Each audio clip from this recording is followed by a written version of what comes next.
Welcome to the Chapter 15 video lecture, entitled Contact and Change in Meiji Japan. The worldview inquiry question, or what we're trying to figure out throughout this chapter, is in what ways does a society's worldview affect its ability to adapt to rapid change? Now, the three worldview icons that we're going to discuss, you're not going to see them come up here, but I'll tell them to you, are knowledge, economy, and society. And as we discuss, we'll point out how and why these elements of worldview have been impacted. Once again, we'll start by reading you the story from the beginning of the textbook and then discuss the impacts or the questions that you need to be able to address here. Now, this story happens in 1853, where Commodore Perry's ships arrived in the Uraga Harbor. It was the first Western military force to enter Japan. One morning, the residents of a small Japanese village awoke to a shocking sight. On the water, black ships with an evil appearance and puffing smoke. These steamships were under the command of Commodore Matthew Perry of the United States. Fishers pulled their nets and rowed ashore. People ran to their houses and hid. Temple bells rang. Japanese guard boats could not keep up with the black ships as they proceeded toward Edo, the capital. When the Americans came ashore, they felt that they had been transported back in time.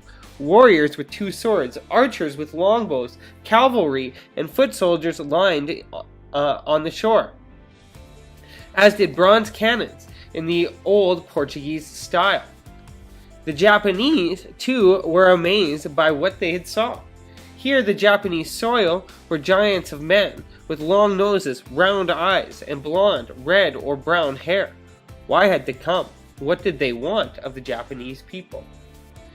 In the last chapter, you saw that how the many years of isolation in the Edo period led to peace in Japan and pride in that Japanese identity. Isolation also prevented Japan from taking part in the technological revolutions that had been taking place in countries like the United States. Perry's arrival and his demand that Japan open itself to international trade was about to have a huge impact on Japanese life. How would Japanese respond to the idea of trade with the United States, which would impact their economy? And how would the other Western countries respond to U.S. efforts to open up Japan? And what changes would take place in Japan, and the stresses that it would have on the traditions and Japanese society and culture? Now, what's most important to understand from this beginning story is that both the United States and the Japanese people were both absolutely shocked by what they were seeing and were really questioning what the people wanted as they showed up on the shore.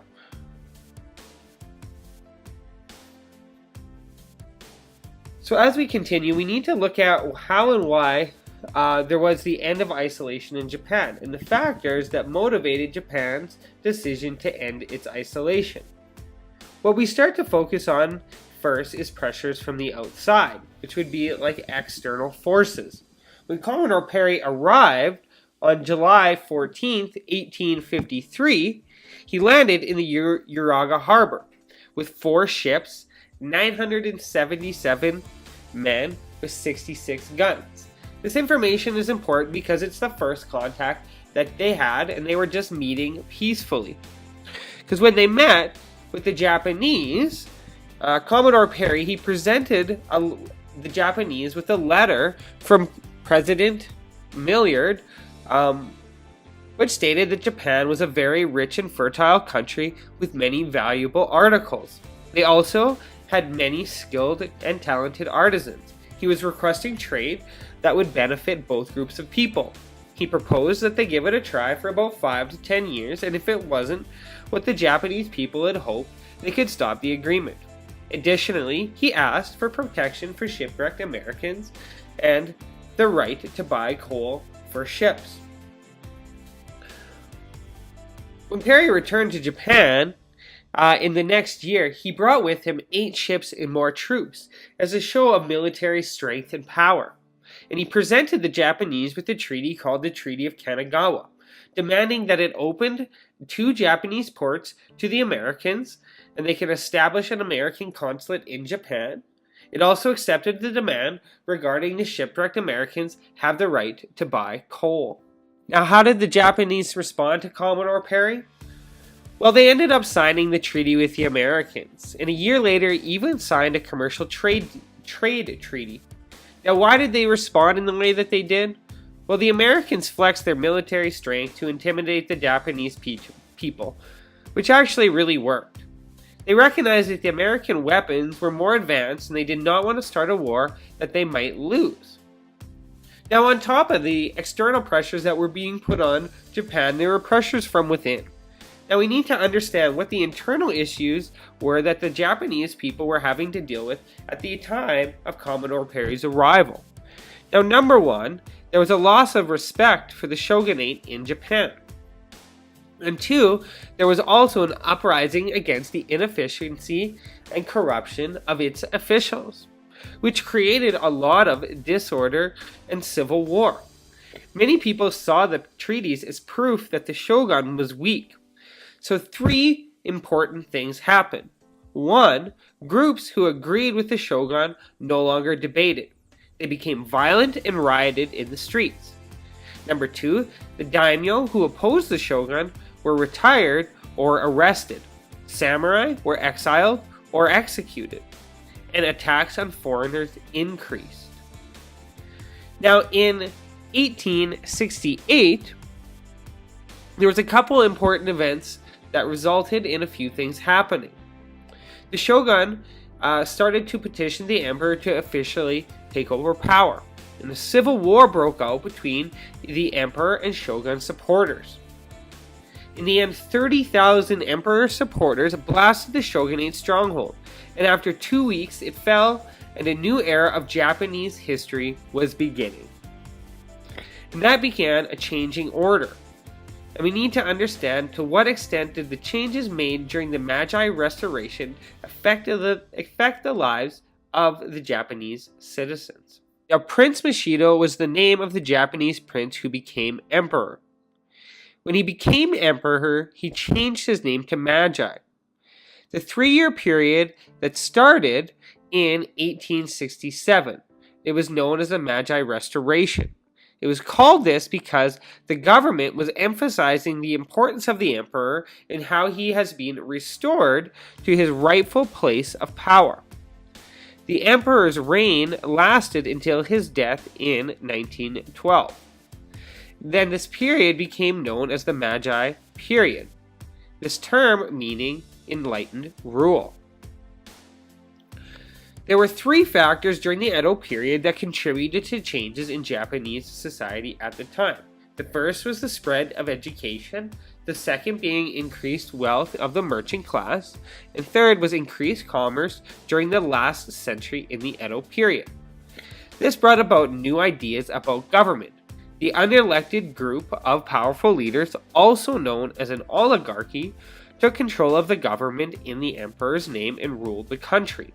They realized that Japan would have to change in order to keep Westerners from taking over, as had already happened in China.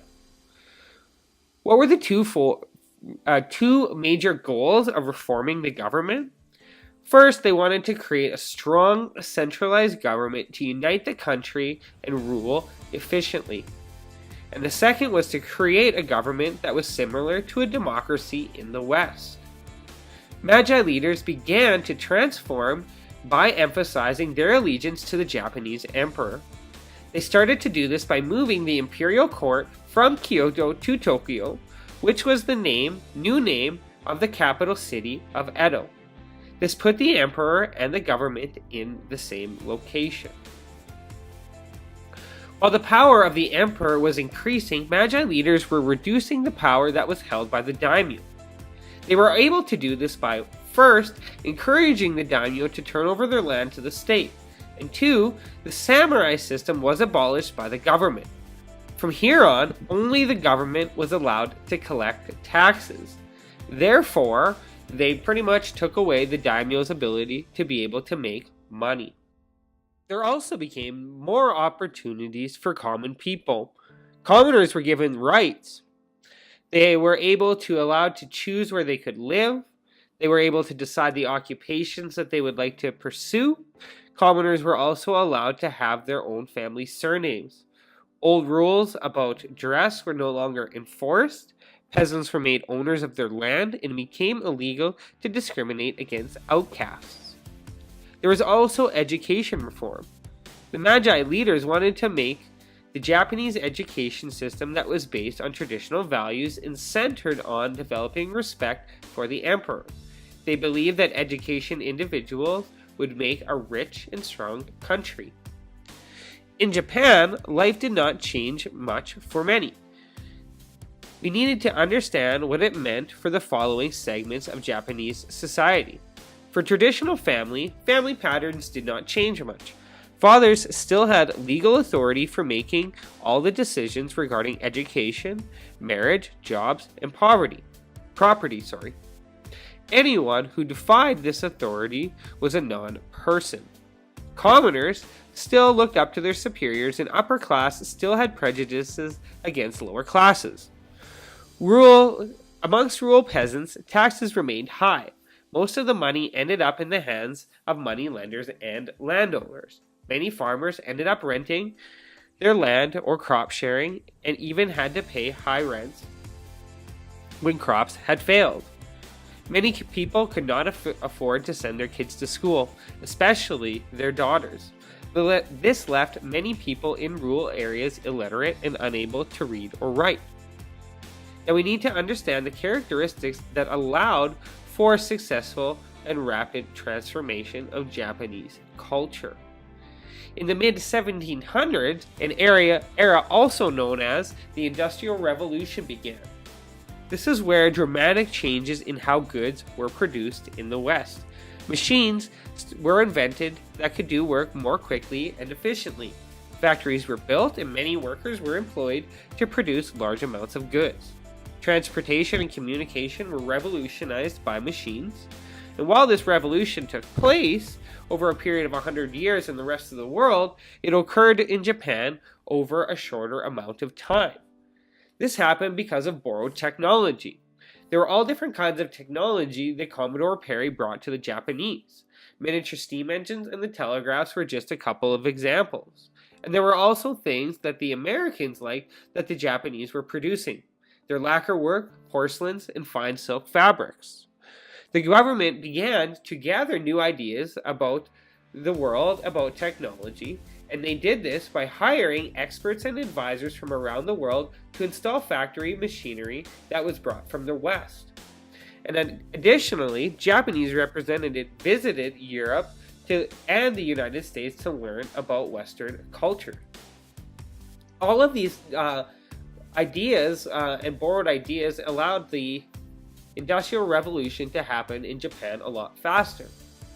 They also borrowed some economic ideas. In Japan, large essential industries were planned, built, and paid for by the government. Once they were prosperous, they were sold at low prices to large family firms. I hope you enjoyed this video lecture.